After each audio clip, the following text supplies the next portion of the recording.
Bonjour à tous et bienvenue sur Cannes Les Reims TV pour cette 4e rencontre du spatial en région sud avec notre invité qui s'appelle, c'est Madame Alix Pascal, c'est Pascal, qui fait partie de la Fondation de l'espace. Voilà, alors c'est pas une société, mais en tout cas ça change un petit peu et puis on va en discuter et de l'importance qu'il y a autour du spatial. Bonjour Pascal. Bonjour. Vous allez bien? Oui, très bien, merci de me recevoir. Alors on parle de cette Fondation de l'espace. Vous allez nous expliquer ce que c'est.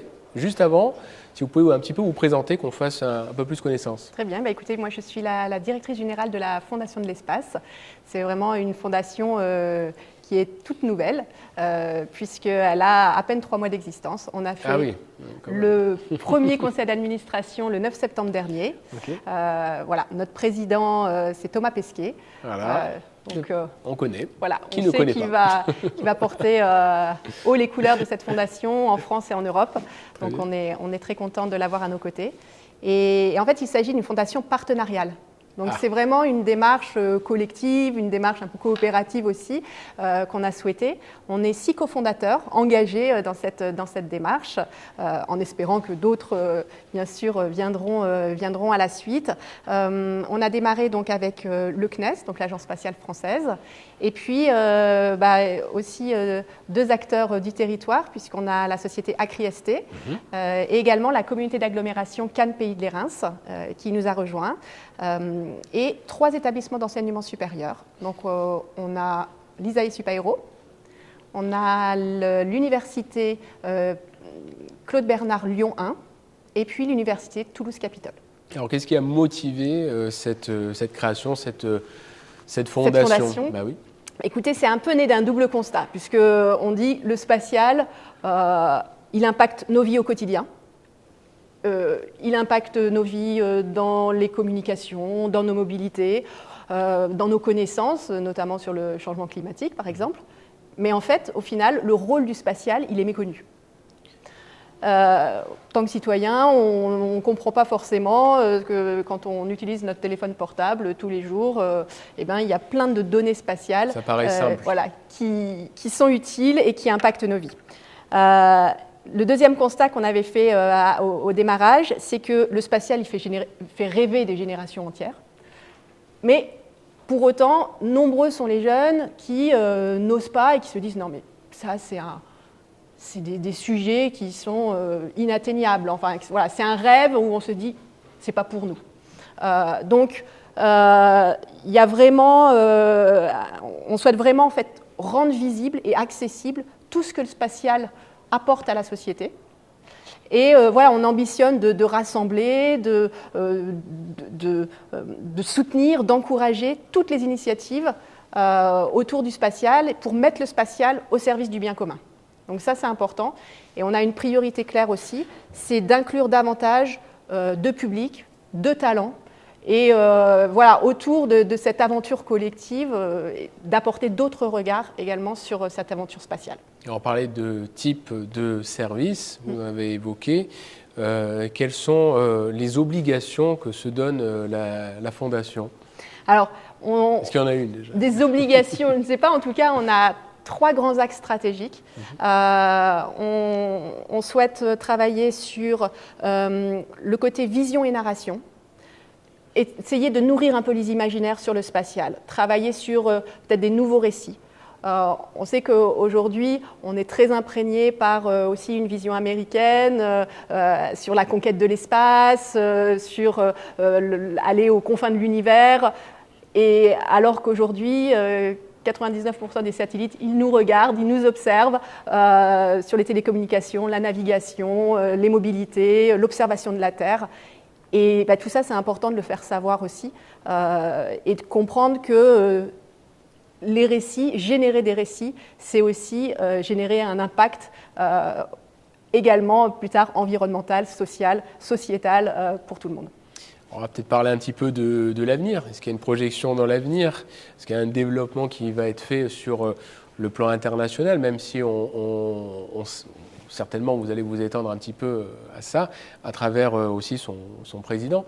Oui, alors là je parlais d'un des axes stratégiques vision et narration, on en a 2 autres qui sont les sciences et éducation et protection de la Terre. Et c'est vrai qu'au démarrage, la fondation, elle va se développer en France au démarrage, pour vraiment aussi valoriser nos territoires, valoriser la filière spatiale dans son ensemble, mais elle a vocation à porter des projets en France, en Europe et pourquoi pas à l'international. Voilà, on ne se donne pas de limite. Voilà, pour l'instant, on démarre, donc voilà, on est prêt à tout. Alors, au-delà de votre activité, comment vous percevez cette valeur ajoutée dans le domaine de la filière spatiale régionale et puis même nationale? Même si on est au démarrage, je sais qu'on est au démarrage. Mais... on a créé la Fondation de l'Espace parce qu'il y avait de la place. Ouais. Au final, c'est la seule fondation de l'espace en France et en Europe. Donc, on a vraiment à cœur de rassembler tous les acteurs. On sent la passion, en tout cas. Oui, qu'ils soient... non, c'est vrai que... et puis, on n'est pas tout seul. On sent que là, aux rencontres du spatial, on sent cet engouement, on sent une appétence, au final, pour le projet. Et ça, c'est chouette de voir que les gens semblent intéressés. On souhaite vraiment rassembler, bien sûr, sur nos premiers projets, mais je dirais rassembler des acteurs du spatial, mais pas que. L'idée...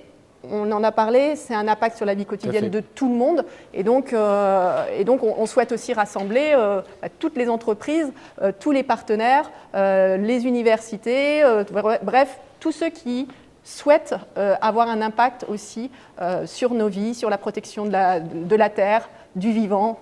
Voilà. Alors, même si vous êtes déjà en lien, alors si le bon génie de nos sponsors CNES et Cannes vous accorde un vœu, quel serait ce vœu ? De trouver des partenaires et des mécènes pour nous accompagner sur nos projets, parce que c'est le nerf de la guerre. On a besoin de fonds pour se développer. Ce qui est intéressant, et on n'a pas parlé des 3 premiers projets, mais ce soir, on ouvre le festival Cinéma for Space, oui. Qui est le premier projet de la Fondation. L'objectif, c'est vraiment de faire parler les chercheurs, les scientifiques, les ingénieurs, avec les réalisateurs, les producteurs, les acteurs, autour de justement cette culture populaire du cinéma. C'est un peu le vecteur qu'on a utilisé pour faire passer les messages autour du spatial, autour des grands enjeux planétaires. Et donc, on souhaite vraiment créer ces débats citoyens après chaque projection. Donc, c'est un festival qui démarre, qu'on installe à Cannes pour 3 jours, avec à chaque fois une projection, un débat, une projection, un débat. Voilà. Donc le spatial doit être vu. C'est ça, ouvert au grand public. Tout le monde, venez. C'est pendant 3 jours. On a un deuxième projet qui est pour les stages de seconde. Donc, c'est un peu le message aussi qu'on a fait passer aujourd'hui aux rencontres. C'est ouvrez les portes du spatial, ouvrez vos entreprises. Et on va créer des stages interentreprises pour faire découvrir à tous nos jeunes toutes les merveilles qui se font dans toutes les entreprises du coin. Donc ça, c'est le deuxième projet. Et puis, on a un dernier projet orienté sur cette thématique protection de la Terre, mais qui couvre au final nos 3 axes. C'est une Space Game Jam. C'est quoi ? C'est la création de jeux vidéo. Donc, c'est un concours qu'on va organiser pour les écoles d'animation, les écoles d'ingénieurs, un petit peu rassembler tout le monde, et aussi les écoles d'art, pour créer des jeux vidéo autour du thème de la protection de la Terre. Donc voilà, je vous en dis pas plus. On va lancer le projet cette semaine, et puis normalement elle aura lieu au printemps prochain pour une remise des prix aux Assises du New Space en juillet prochain. Et ben voilà, comme ça on a déjà toutes les informations. Je voulais vous remercier, Madame Alix Pascal, d'avoir répondu à nos questions pour cette 4e rencontre du spatial en région Sud. Merci. Merci à vous. Et vous allez pouvoir retrouver cette interview sur le canal 30, sur Cannes-les-Reims TV. Je vous dis à très vite pour une prochaine rencontre avec un spécialiste du spatial pour cette 4e rencontre sur Cannes-les-Reims TV.